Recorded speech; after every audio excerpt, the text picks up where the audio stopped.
Hey, what's up everyone? Pastor JAMZ here back with another review, and finally, I am making another video.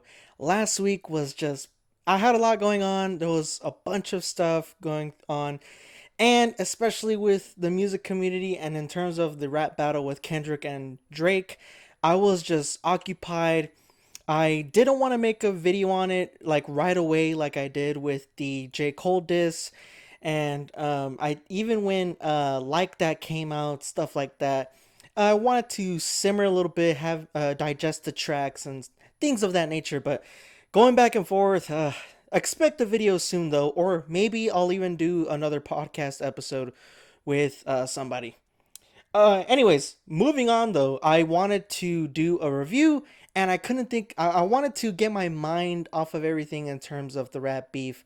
And I couldn't think of anyone better than Charley Crockett's latest album, $10 Cowboy, that released on April 26, 2024. Charley Crockett, Matthew Charles Crockett, 40-year-old singer-songwriter from San Benito, Texas, showing some Texas love. I saw him with my friends when he came to the rodeo this past February, and you know the guy is amazing. The guy is amazing.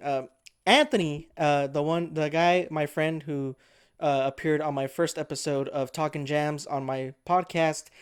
He's actually the one who introduced me to Charley Crockett about, I want to say, a couple months ago, late last year even. Very excited. He was there when I went with him to go see Charley, and I gotta say the guy's amazing. Puts on a great show. Sounds exactly the same. Very powerful voice that Charley Crockett has.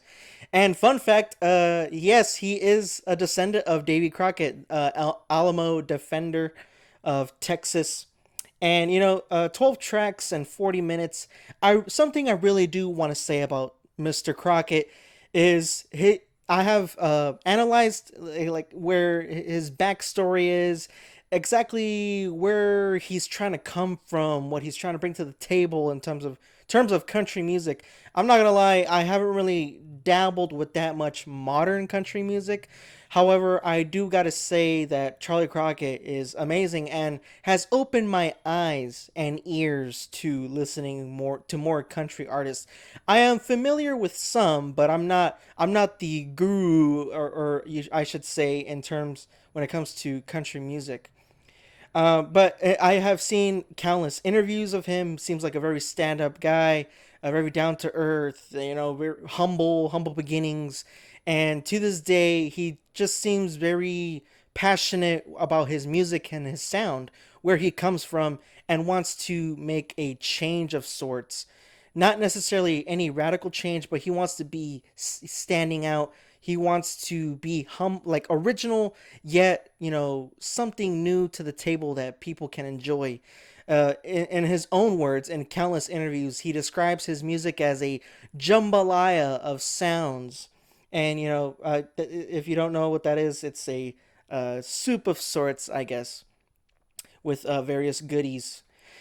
But we're looking at 12 tracks in 40 minutes. $10 Cowboy is anything but amazing. I can't really put it into words of how like it's just, I'm surprised, honestly. I didn't I expected it to be great because I have listened to his past discography his past albums before, excuse me. I expected it to be great, but I didn't really know exactly which direction he was going to take the album, given that this is his 12th full length album. And I was kind of wondering, like, okay, the lead up singles like $10 Cowboy, self titled track, Hard Luck and Circumstances, and then Solitary Road. Those were the lead up tracks to this thing, and I really didn't get a grasp of a sense of which direction he was going to be taking this album. And honestly, the way that he did go about this thing is anything but amazing, and honestly, very smart move by him. He just turned 40 years old. This is his 12th full length album. He has, if I can describe his sound, it's a classic original country with blues. There's elements of blues. If you're a fan of both and want to hear what it's like to hear both, I don't want to say elements. I'm not saying that he completely bring something out of left field. He just, it's influence, something amazing. Like I said, he likes to add certain things into the mix, and I really really appreciate that. Even if people don't want to call it original, or like, oh, this isn't country music at all, yeah, you could fuck off. Anyways, I just, people are stubborn like that. It's like saying, from what I understand, he is somewhat kind of like looked down upon. But whatever, I'm not gonna get into that. He has much of, in terms of production, he has trumpets like in track number two, America, a female choir type thing in Harlock and Circumstances, and I believe I want to say Ain't Done Losing Yet. He even has violins on my favorite track on this whole thing, track number four, Good at Losing. He has a fucking xylophone on this thing, on Getting Tired Again, track number five. Those are the instruments. I mean, don't get me wrong. There's, of course, keys, piano keys. There's classic guitar, and there's even electric guitar that has moments to shine on this whole thing. Don't get me wrong. It is a country album to its core. Charley Crockett knows what he's doing. However, he does bring little things here and there to spice it up a bit. And honestly, it's just, it goes so well together. It's fresh, it's new, it's exciting. And not saying that he even needed to bring those things to the table, but it's just who he is as a character and as an artist. This is your 12th full length album. I don't bring, the same old to the table, and that's not what he's all about. Something I really appreciate about him is that he is someone who is always looking to grow. Yeah, he's 40 years old. Yeah, this is 12th full length album. That doesn't matter. He's still looking to grow and learn and push limits to country music and the blues sound. And that's just amazing to me. There are snappy songs on here like track number one, self-titled track, $10 Cowboy, track number two, America, track number nine, Solitary Road, which really has that amazing, very snappy electric guitar feel that is just very, it's one of the lead up singles, and understandably so.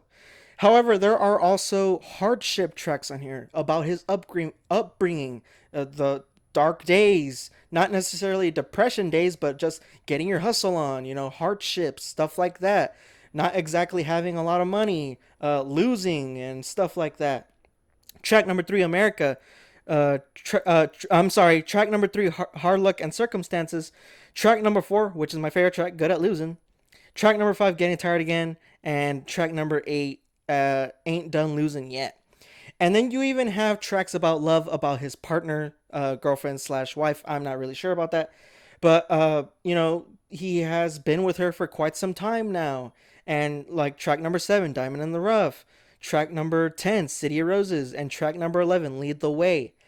There's a little bit of everything in this album. If you're looking for something snappy, something a little, more positive toned, and, I already mentioned the tracks, hardship. And when I say hardship, they're not necessarily sad tracks, because the production on these tracks are quite moving and, keeps the listener going, not necessarily bringing them down. When I say hardship, it's like as if he's looking back. Like these are tracks of acceptance, of just how things were, what things that keep him humble, and bring out his humility as a person, as an artist who has now made it in the music industry. If I gotta say, one of the hardest industries, if not the hardest, to get into these days. And of course, the love tracks, they're really nice as well. I really do like Lead the Way, and City of Roses is pretty nice as well. The only thing I will say about this album, $10 Cowboy, is the last track, Midnight Cowboy. If I really had to choose something, I do gotta say I don't like how it ended.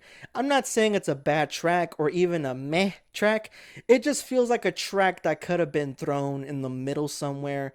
Not necessarily something that could have been ended with. And I'm not even really sure what I would have ended this with. Maybe City of Roses, but then again, not exactly sure there either. I think he should have just done another track, to just wrap things up and kind of recap throughout the whole album in a sense of what it means, of everything that he's been talking about in this album, maybe even where he stands today. But that is the only gripe, if anything, that if I really had to choose about $10 Cowboy by Charley Crockett, there is no mistake here and no about my thoughts on this album. I'm giving it a 10 out of 10 and possibly album of the year. And I do got to say I I can't really give this album much credit, and my words do not even come close, and this review doesn't even come close to explaining how great this is. So amazing. The guy is, very down to earth, very humble, very his humility is just flowing through him. I really do appreciate artists and people who are so passionate to learn and grow. It honestly opened my eyes to what I do here on my hobby and my reviews and stuff like that. And, go check out this album. Link in the description below if you want to go check it out. There are no bad tracks on here, 10 out of 10. And even though I did say Midnight Cowboy was a little bit of my gripe with this album, it's still a pretty good track. However, I would say it is the weakest out of all of them if I had to choose. Anyways, that is the review. $10 Cowboy, 10 out of 10. Charley Crockett. Hopefully y'all enjoy the review. See you in the next one. Pass the jams out.